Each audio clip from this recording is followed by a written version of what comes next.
My GF demanded, "You either rise to my level or this doesn't work," while handing me a ridiculous list of demands that tried to rewrite every part of my life. So I gave her my own list. With one item, dump your insane girlfriend. Hey Reddit, figured I'd share a story that still doesn't feel real even though I lived it. Thought I was in a normal relationship. Until one night over pasta, my girlfriend handed me something that made me realize just how wrong I was. What followed was hands down the wildest series of events I've ever dealt with. And yeah, it got messy fast. Nick, 27 male, was dating Bridget, 27 female, for about a year and a half. We'd been living together for 6 months.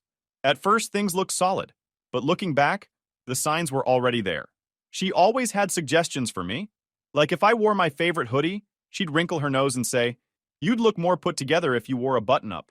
If I told her I was hopping on Xbox with Connor or Matthew, she'd sigh and mutter about time wasted. Even a grocery run turned into an evaluation. Apparently buying generic cereal meant I wasn't thinking long-term. But I let it slide. I figured, okay, she's particular, whatever. Relationships take compromise, right? So last Thursday, she texts me, "Meet me at Il Forno at 7. Something important we need to discuss." Il Forno isn't some casual spot. It's one of those downtown Italian restaurants where the plates are the size of your palm and the bill makes you wonder if they sprinkled gold on the pasta. I thought maybe she got a promotion or she was planning a trip. I walk in and she's already sitting at the table. No smile, no "hey babe." She just has this serious face, like she's about to negotiate a contract. On the table in front of her is a plastic folder. We order, and right after the waiter leaves, she pushes the folder across the table like it's classified documents. Inside is a laminated sheet titled, "Requirements for Marriage." I blink. What is this? Bridget leans back in her chair, totally calm, like she's been waiting for me to ask. "It's simple," she says. "If you want to marry me, you have to go through this." I look down at the list. And man, I wish I was making this up. Bridget's requirements boiled down to me completely overhauling my life. Apparently, I had to start applying to management jobs because my current one lacked ambition, join her Pilates studio, and run a 5K so we could be a power couple and ditch my Subaru for a Tesla or hybrid SUV since a family brand deserves a family car. My wardrobe needed a total redo with Zara and Nordstrom pieces from her Pinterest board, and my friends, Connor, Matthew, and Travis, were apparently immature and not aligned with our future, so they had to go. Gaming was limited to 1 hour a week, replaced with things like Toastmasters or real estate workshops. Family visits? My mom got bumped down to once every 2 months in the name of independence. Within 18 months, I had to move us into a downtown condo with 2 bedrooms for future growth. And on top of that, she wanted me to wipe my old social media, follow her curated accounts, and post couple selfies every week. And just to seal the deal, she insisted I enroll in either an MBA or coding boot camp within the year to increase earning potential. I just sat there, staring at it. The damn thing was laminated, like she thought I'd put it on the fridge and check off goals every week. I looked up at her. "So, this is serious? You're actually handing me a laminated checklist?" She nodded, dead serious. "Yes, Nick. I've been patient, but before we move forward, I need to know you're serious about our future. These are my non-negotiables." "Non-negotiables," I repeated. "So if I don't swap out my Subaru for a Tesla, I'm, what, single?" Bridget didn't even blink. Exactly. I refuse to settle for mediocrity. I have standards. If you want me, this is what's required. I laughed. Not a nervous laugh, but the kind of laugh you let out when someone tells you something so insane, your brain can't process it right away. The couple at the table next to us even turned to look. I leaned back, still holding the laminated sheet. "So let me get this straight. You want me to fire my friends, trade my car, join Pilates, run a 5K, move into a condo, get a new wardrobe, limit my family, sign up for school, delete my old posts, and post selfies with you every week?" "Yes," she said simply. "If you love me, you'll step up. I can't be with someone who chooses comfort over growth. You either rise to my level or this doesn't work." I stared at her for a long second and said, "Okay, seems fair. So let me write my own list too," then pulled out my phone. I opened the Notes app, typed one line. "Dump your insane girlfriend." I set my phone down on the table and slid it across to her, just like she had done with the laminated sheet. For a second, her face lit up. She thought I was adding myself to the plan, but then she read it. Her expression cracked. "You're kidding." I stood up, tossed a 20 on the table for my drink, and said, "Bridget, I think I'll pass on the application process. She just sat there, stunned, while I walked out. No argument, no scene, just done. By the time I got to my car, my phone was blowing up with texts. You're making a mistake. You'll regret this when you're stuck being average. I gave you a chance at greatness. I ignored all of it. I went home, packed her stuff into boxes, stacked them by the door, and asked the landlord about changing the locks the next morning. He sent maintenance to rekey it officially, and when I told him why, he just laughed. Her dad came by to collect the boxes from the lobby under security's watch. I didn't have to deal with her face to face, which was exactly how I wanted it. And that was it. At least I thought that was it. But Bridget wasn't the type to just pack up and move on. When someone is that entitled, they don't just leave quietly. They escalate. And trust me, she escalated. The morning after I packed her stuff and changed the locks, I woke up to about 70 notifications on my phone. For a second, I thought maybe she'd been spamming me directly again. But nope. This time she leveled up. Bridget had made a giant group chat. And I mean giant. My mom was in it, my cousins, her parents, her sister, my coworkers she barely knew, even Connor, Matthew, and Travis, the guys she wanted me to cut off. Basically, anyone who had our numbers was in this chat. At 6:15 in the morning, she opened the floodgates. The first message was, "Good morning, everyone. I've created this chat so we can all support Nick on his journey to becoming the man he's capable of being." Attached, a PowerPoint. A whole damn PowerPoint deck, 20 slides long, titled Nick's Growth Plan, Steps to Marriage Readiness. I wish I was exaggerating. The first slide had my full name, age, and a stock photo of a guy in a suit standing on a mountain. The next slide broke down her concerns. Slide 3 was literally a bar graph of my income trajectory versus desired trajectory. Slide 4 had photos of men in suits with captions like leadership potential. And the best part? She ended with a timeline. Q1, apply to jobs. Q2, join Pilates. Q3, condo purchase. Q4, proposal. You know how sometimes you're so embarrassed for someone else that your soul tries to leave your body? That was me scrolling through this chat while brushing my teeth. The reactions started rolling in. My cousin just dropped a question mark. My mom asked, "Bridget, why am I in this?" Connor sent a meme of Dwight Schrute saying false. Matthew wrote, "This feels like an MLM pitch." Travis asked if there were bonus points for referrals. Me, I typed, "Bridget, thanks for the TED Talk, but I'm not signing up for your cult." And then I left the chat. She immediately re-added me and tagged me saying, "You can't just leave when things get uncomfortable, Nick. That's exactly why you need accountability partners." I left again, and this time I blocked her. After that, everyone else just sent me screenshots of the nonsense she kept posting. Stuff like, "This is why Nick struggles with commitment. He avoids growth." One by one, everyone bailed on the chat until she was basically talking to herself. You'd think that would be enough humiliation for her, right? Nope. By Saturday, she'd cranked it up another notch. I'm at my mom's house fixing a leaky faucet for her when she calls from the kitchen, "Nick, you might want to come out here." I walk in, and there's Bridget, standing in my mom's living room, with a guy in a blazer holding a notebook. She smiles like nothing's weird. "Hi, Nick. I thought it would be helpful if we had a guided conversation. This is Pastor Allen. He specializes in relationship interventions." I blinked. "You brought a pastor to my mom's house?" Pastor Allen steps forward, shaking my hand. "Son, I just want to help facilitate some healthy dialogue. Bridget told me you're at a crossroads." My mom, bless her, was sitting on the couch with her arms crossed, glaring. She whispered to me, "I only let them in because I wanted to hear this nonsense firsthand." Bridget pulled out her notes. "Nick, you're afraid of growth, and your mother has enabled this. But with Pastor Allen's help, I believe we can get through this rough patch." I laughed. Couldn't help it. "Bridget, we don't have a rough patch. We're done. The relationship ended at the Italian restaurant when you handed me a laminated list like I was a contestant on Shark Tank." Pastor Allen cleared his throat. "Bridget, did Nick agree to this meeting?" She waved her hand like it didn't matter. "He will once he understands what he's throwing away." My mom spoke up then, sharp as ever. "No, he won't. And you're not going to stand in my living room telling me I raised my son wrong. Pack it up." Even Pastor Allen looked uncomfortable. He closed his notebook, muttered something about miscommunication, and left. Bridget stayed just long enough to point at my mom and say, "You're the reason he's average." Then she stormed out. Later that night, I got an email. Subject line, "Opportunity for growth." It was from her dad, Richard. He invited me to lunch at a steakhouse. Said he had an offer. Against my better judgment, I went, because I wanted to hear this man's angle. Richard shows up in a pressed polo and starts right in.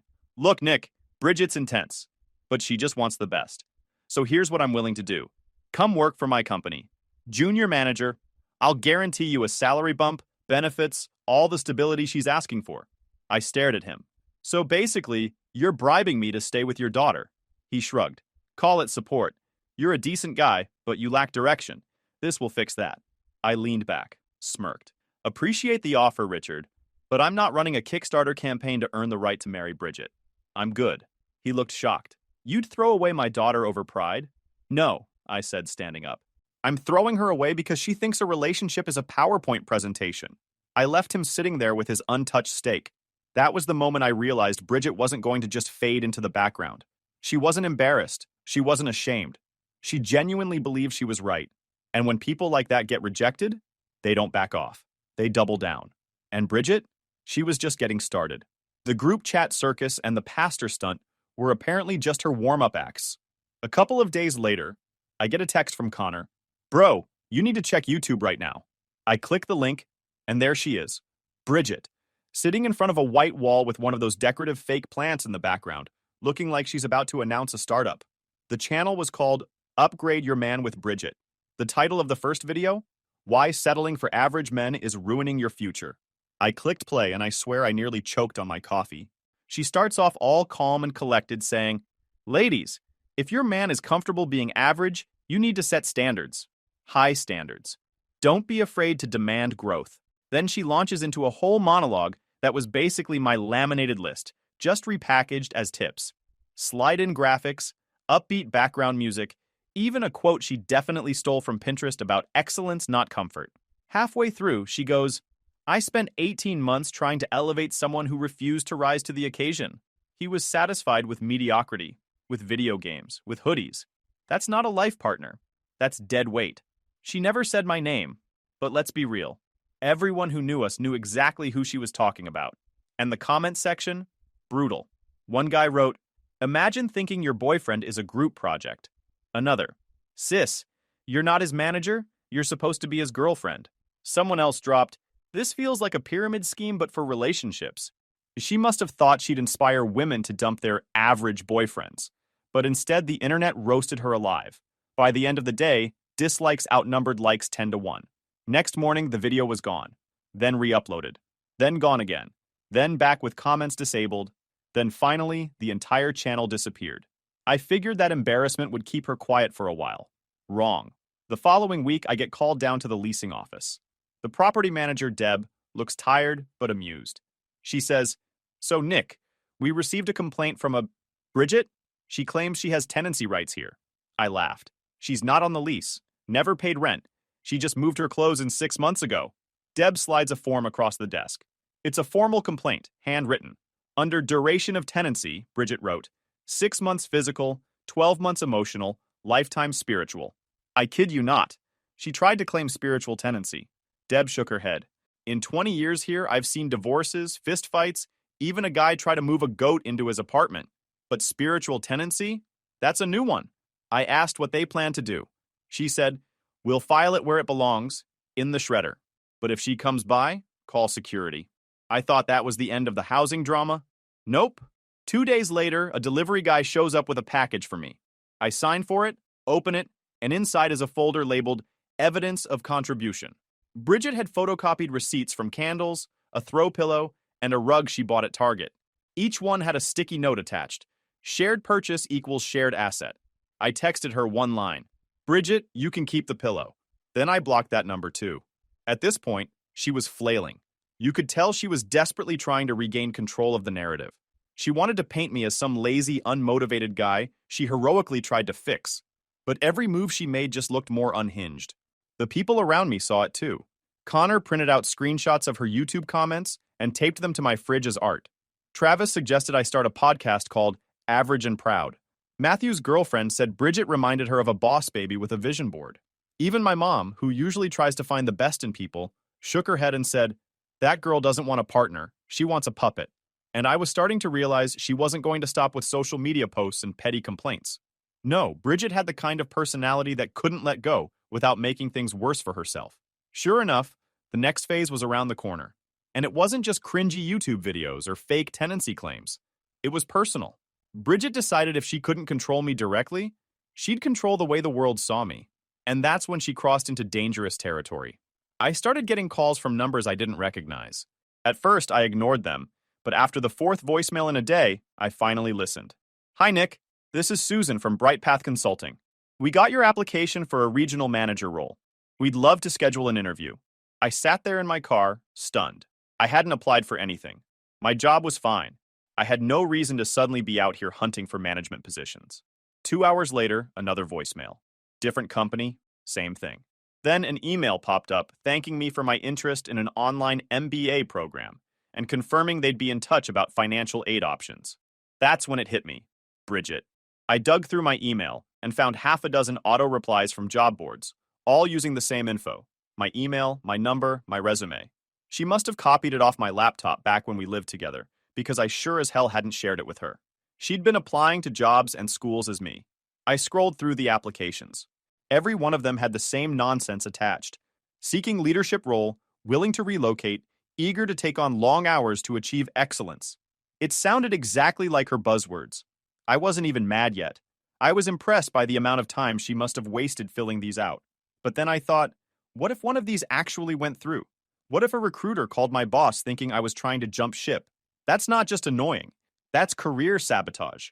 So I forwarded everything to my lawyer buddy's cousin, the one who had told me to document everything. He called it what it was, harassment. Told me to keep saving proof. I figured, okay, she's done her damage. Wrong. That was just round one.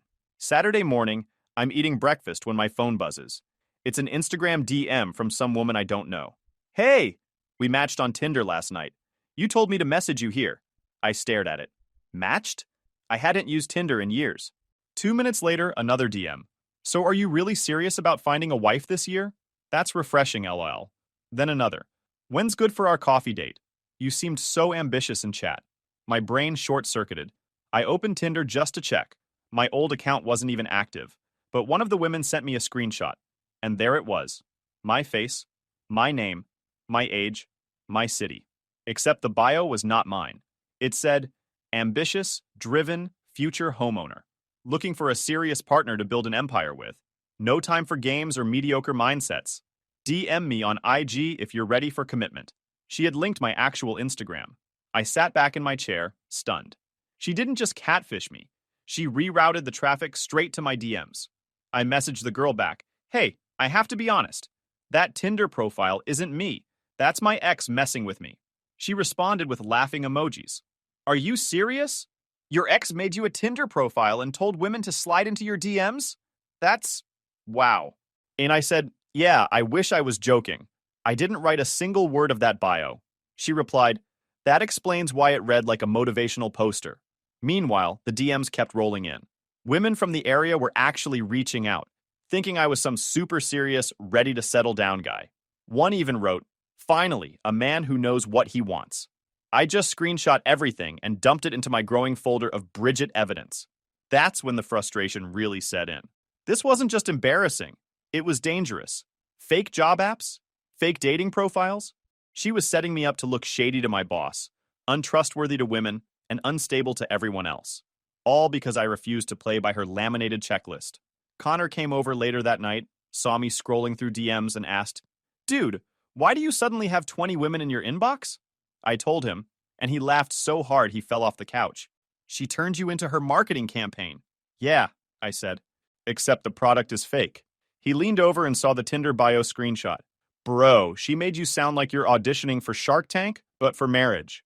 Matthew joined us and said, at this point, she's not even trying to win you back. She's just trying to rewrite your whole personality. Exactly. That's when it hit me. She wasn't acting out of heartbreak. She was acting out of control. She couldn't stand that I didn't fold to her plan, so she was going to make damn sure the world believed I was the average loser she needed to upgrade. But here's the funny part. Every move she made just exposed her more. Instead of making me look bad, she made herself look desperate. Who creates a Tinder profile for their ex and links their real Instagram? That's self-sabotage 101. I saved everything. Screenshots of the fake bio, the DMs, the confused women.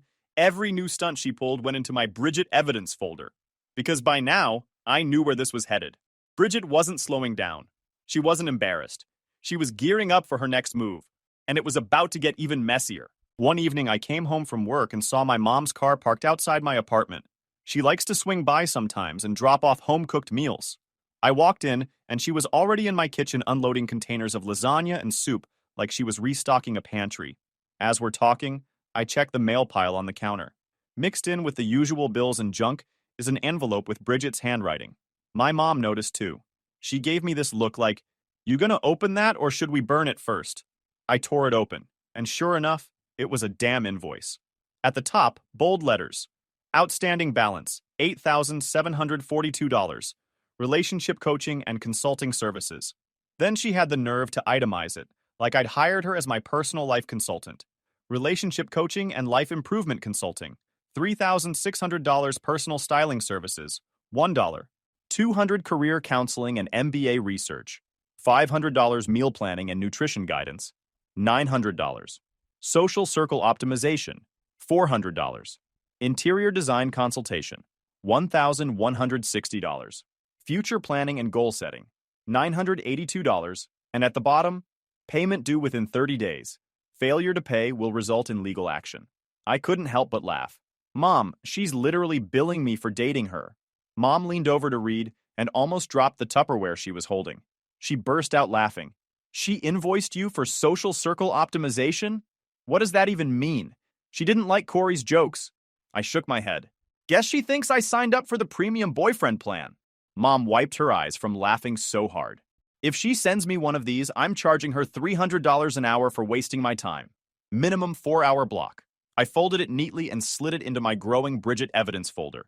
That thing was becoming heavier than my college textbooks. And as wild as that was, the bigger twist came later that week. Later that week, I got a DM on Instagram. It was from Bridget's younger sister, Maria. I expected more drama, maybe some half-baked defense of her sister. But nope. Maria opened with, "Hey, Nick. I just want to apologize for everything my sister's been putting you through. You don't deserve it." That got my attention. We started chatting, and Maria dropped a bombshell. Apparently, this wasn't Bridget's first rodeo. She told me Bridget had done almost the exact same thing to her ex 2 years ago. Laminated lists, fake job applications, trying to elevate him. It escalated so bad that he eventually had to get a restraining order. Maria even sent me screenshots, messages Bridget had spammed that poor guy with, plus a photo of the list she gave him. Different font, same insanity. I sat there scrolling through it all, shaking my head. So basically, she's running the same playbook over and over. Maria replied, "Yeah, she thinks she's some kind of lifestyle curator. Everyone in the family has tried to talk sense into her. My parents enable her.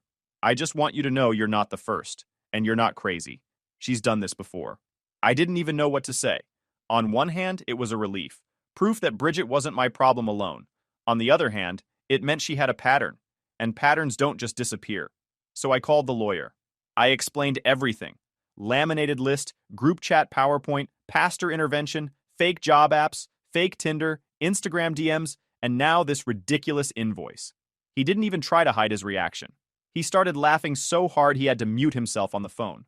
When he finally caught his breath, he said, "Nick, I've been practicing for 15 years. I've never seen someone invoice their ex for social circle optimization. This isn't just breakup drama, it's harassment. And with her history, you're on solid ground." That's when it clicked. I wasn't just dodging an annoying ex anymore. I was building a case, so I got serious about it. I organized every screenshot, voicemail, DM, and document into folders. I saved her fake Tinder bio, the DMs from random women, the screenshots Maria sent, even Richard's half-baked job offer. Every bizarre move Bridget made, I turned into evidence. Connor stopped by while I was sorting through files and saw the stack of papers. "Dude," he said, "this looks like a CIA file. All that's missing is red string connecting it to a corkboard." I told him, "At this rate, the judge is going to need a PowerPoint just to keep up." He laughed. "Bridget will probably make one for them." I wasn't worried anymore. Annoyed? Sure. But worried? Nah. Bridget thought she was playing chess, but really she was just handing me ammo piece by piece. And the funny thing? Every time she tried to elevate me, she just sank her own credibility lower. By the time I closed the folder that night, I felt oddly calm. For the first time in weeks, I had control back. I wasn't just reacting to her chaos. I was documenting it, preparing for the day I'd slam this folder on a desk and let the evidence speak for itself. And knowing Bridget, I didn't have to wait long, because she wasn't the type to back down. If anything, she was winding up for her next performance. And I had a front row seat. My birthday rolled around a couple weeks later. Nothing crazy, just a low-key party at a friend's place. Connor grabbed pizzas, Matthew brought cake, Travis set up the speakers. My mom even showed up early with more food, because of course she did. It was shaping up to be the most normal night I'd had in months. Then Bridget showed up. I swear she has a sixth sense for ruining good moments. I was in the middle of unwrapping a new set of headphones when the doorbell rang. One of my buddies opened it, and there she was, dressed to the nines, carrying a stack of glossy envelopes like she was about to host a bridal expo. Everyone froze. Bridget strutted in like she owned the place, ignoring the obvious tension. "Happy birthday, Nick," she said, planting herself right in the middle of the living room. "I brought something special for everyone." She started handing out envelopes. People opened them, and the room went dead silent. Inside each envelope was a save-the-date card. White cardstock, gold trim, the whole deal. On it, "Save the date for the wedding of Bridget and Nick, October 15th. My jaw hit the floor. She had actually printed fake wedding announcements with my name on them. One of my coworkers, who'd come to the party, held it up and said, Nick, is there something you forgot to tell us?" I stood up. "Yeah, this is fake. 100% fake." I looked straight at Bridget. "What the hell is this?" She didn't flinch. "It's our future." I just wanted to make sure people marked their calendars. Laughter broke out around the room, but not the good kind. The what is wrong with her kind. I walked over, holding up one of the cards. "Bridget, we broke up. You're not in my life. There's no engagement, no ring, no wedding. This is insane." She crossed her arms. "You're just scared. Once you stop resisting, you'll realize this is what you want." "No," I said firmly, loud enough for everyone to hear. "What I want is for you to stop showing up in my life uninvited and making me look like a lunatic. Printing fake save the dates? That's not romantic. It's delusional." The room went quiet. You could feel everyone waiting for her response. Bridget's eyes darted around, like she was trying to rally sympathy. "Nick's just in denial," she said. "He's too afraid of commitment to admit what we have." I shook my head and turned to the crowd. "Just so everyone's clear, I did not propose to this woman. I did not agree to marry her. And anyone holding one of these cards, throw it out. It's fiction." Connor held his up and ripped it in half. "Guess I'm busy that day anyway," he said. That broke the tension.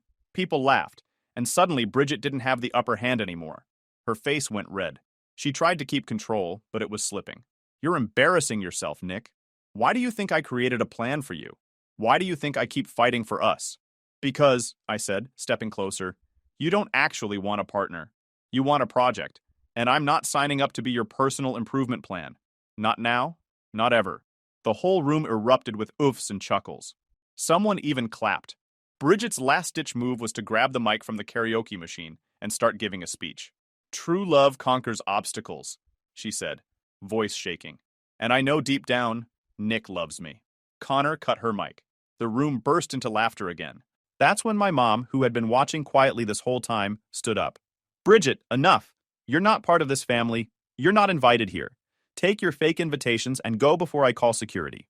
Bridget looked around, realized no one was backing her, and snapped. "Fine, but when Nick's alone and miserable at 40, you'll all regret laughing at me." She stormed out, slamming the door behind her. Everyone let out a collective breath. Connor raised a slice of pizza. "Well, happy birthday, bro. You officially threw the wildest party I've ever been to." We all laughed, but inside I knew this wasn't over. She'd made herself look ridiculous in front of my family, my coworkers, my friends. But people like Bridget don't stop after public humiliation. They double down. Sure enough, the next day my lawyer called.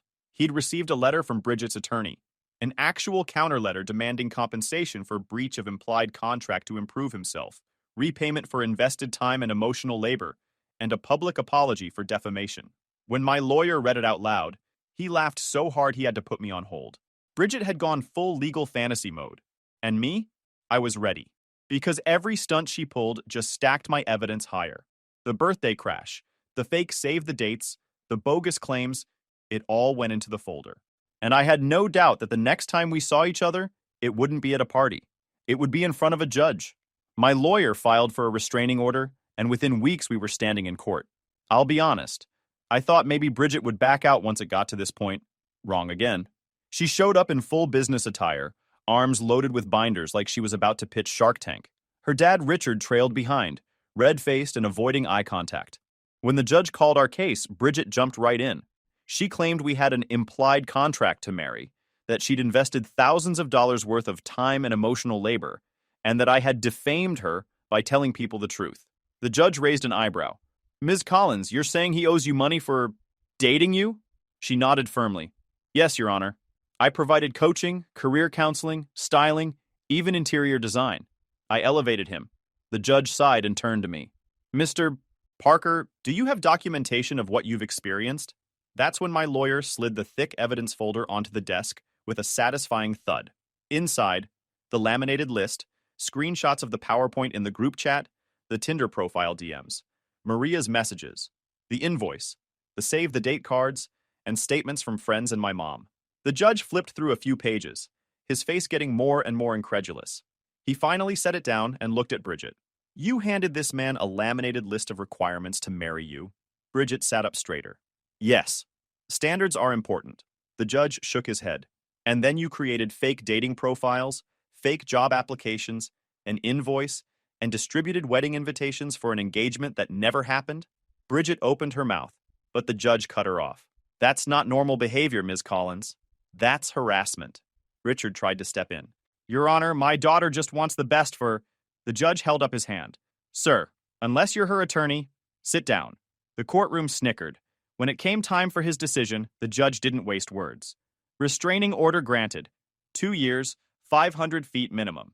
Ms. Collins, you are to have no contact with Mr. Parker, his family, or his friends. I strongly suggest you seek professional help. Bridget's face went pale. She tried to argue, but the judge banged the gavel and said, That's final. Walking out of that courtroom, I felt like a weight had been lifted. It wasn't just me against her chaos anymore. There was a legal barrier now. A few days later, Richard actually called me. For once, he sounded embarrassed. Nick, I don't know what to say. She told us you two were still working things out. We had no idea it had gone this far. I didn't rub it in. I just said, Richard, I hope she gets help, but I'm done. He muttered an apology and hung up. Maria reached out again too. She sent me one last message. She's finally in therapy. Real therapy this time. Mom and Dad can't ignore it anymore. I'm sorry you had to be the one to push it this far, but maybe it'll actually change something. For the first time, I believed her. Meanwhile, life on my end started feeling normal again. The fake job calls stopped. No more random DMs from confused Tinder matches. No more surprise invoices in the mail. My friends could come over without worrying about Bridget ambushing them. Connor summed it up perfectly. Bridget tried to upgrade you, and instead she just upgraded your dating pool. Even my mom couldn't resist poking fun. She framed Bridget's ridiculous invoice and hung it in her kitchen. Anytime people come over, she points at it and says, Can you believe this girl tried to bill me for dating my son? It's become a running joke in the family. As for Bridget, word got around through mutual connections that she'd moved back in with her parents. Someone told me she'd started a self-growth journey and was making lists for herself now, which honestly is probably where those lists should have stayed all along. Looking back, the whole thing feels surreal. One minute I was in a relationship, thinking we were on a normal path, and the next I was being handed a laminated contract for how to qualify as a husband. But the truth is, she did me a favor. She showed me exactly what life would have been like if I'd gone along with her plan.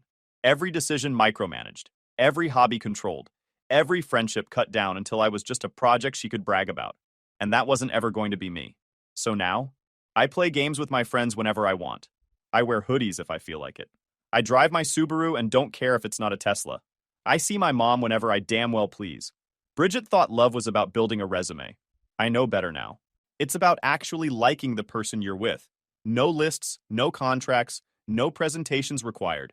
And if I ever need a reminder, all I have to do is look at that framed invoice hanging in my kitchen. YouTube just dropped this new hype feature. If you're hooked on this story, smash that hype button. It tells YouTube this video deserves to blow up, and it keeps even crazier stories coming your way.